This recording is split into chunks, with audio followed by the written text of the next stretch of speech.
হ্যাঁ এভরিওয়ান, আমি মিমি চলে এসেছি আর একটা মিনি ব্লগ নিয়ে। সেদিন চলে গেছিলাম দিদা শাশুড়ির বাড়ি, সেটা ছিল বহরমপুরে, আর সেখানে ছিল কালী পুজো।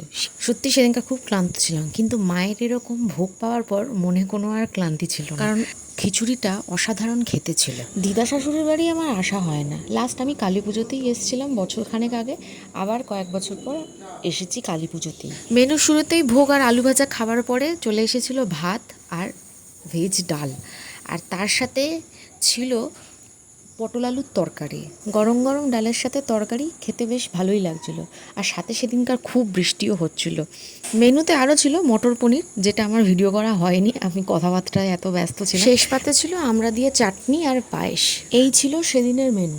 অনেক দিন পর একটা অন্যরকম অ্যাটমসফিয়ারে সবার সাথে আবার অনেক দিন পর দেখা হওয়াতে হই হুল্লোড় করে দিনটা খুব ভালোই কাটিয়েছিল। তোমাদের ব্লগটা কেমন লাগলো কমেন্টে নিশ্চয়ই জানিও, আর ভালো লাগলে লাইক করে দিও। টাটা।